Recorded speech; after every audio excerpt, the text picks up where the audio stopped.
Hello everyone, this is Chris Burns from Slash Gear. Today we're taking a look at the Lenovo IdeaCentre Horizon. What we get with this device is 10-finger point touch screen, 27 inches large. You also get things like this. This is a wireless keyboard. It's quite nice. Same with the mouse. This is made to work on basically any surface, since you'll be doing work with this, or not work, playing games on lots of different surfaces. Right here we're on wooden floor. Now, what you got here is Windows 8, full Windows 8. And what we're going to be looking at today specifically is BlueStacks.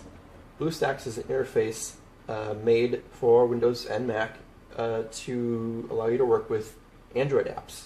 Now, right out of the box, you have access to apps from several different stores. We have App Search, GitJar, Amazon App Store, and One Mobile.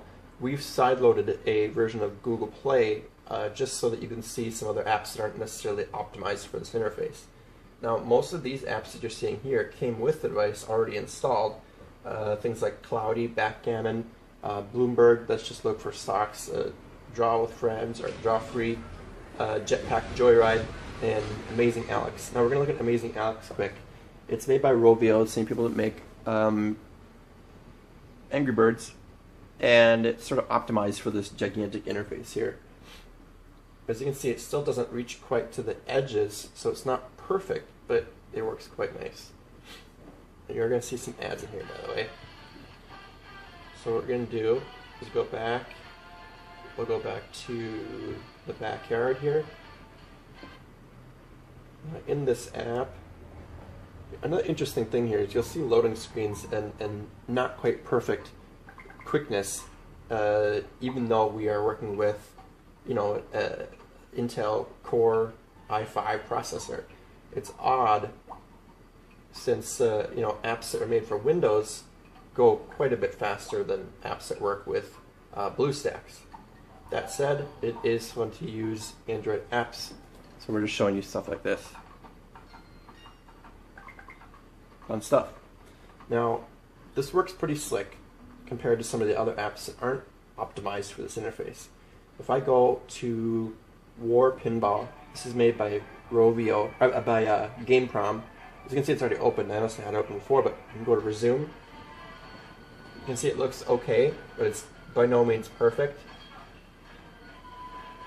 Another oddity here is, while if you're using this on Android, you're going to be able to switch the view to sort of portrait mode, so you'll have a longer view. Here you're only going to be able to play it in this long mode. This is also pretty awesome since you have a massive display with the touchscreen that should be playing pinball on. So that's pretty cool. Another app here that isn't optimized is this Tekken game, which is relatively new. We'll see if it loads here. This is an example of a game that came from the Google Play Store. It's also really new, so it's certainly not made for this device, so sometimes it just doesn't load like that. We'll take a look at Jetpack Joyride for the last thing here, just to show you another app that works relatively well. Halfbrick has made this straight for BlueStacks, so it should be working perfectly well on any Windows device that's working with BlueStacks, like this one is.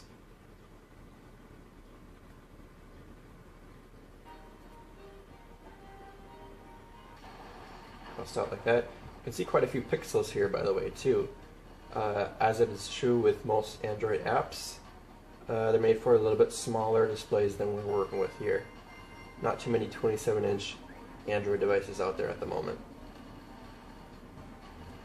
Lots of these mobile apps work with really simple controls like this one. Obviously, you only need one finger to touch and use it.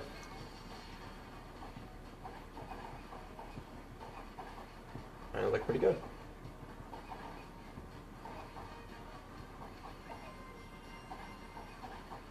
Let's take a look at one more thing here.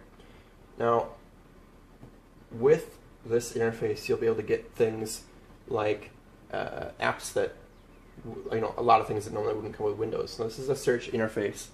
Normally, you'd get only a limited thing. Let's look for Iron Man, for example. If we look for Iron Man, you'll see quite a few results from several different stores. Now, if I see Iron Man 3, the official game that just came out, we'll go over here to press install. Now, it won't bring me to an install screen right away because it needs to look through different stores we have. Normally we get these three, but because we've sideloaded the Google Play Store, we also get that interface. So go in here, you'll be able to see the full Google Play Store and download whatever you want. Some apps will show up as not compatible and you won't be able to download them directly, but most apps do work straight out of the box. So pretty cool. Check it out. Check out the rest of our hands-on with this device and the full review coming up soon.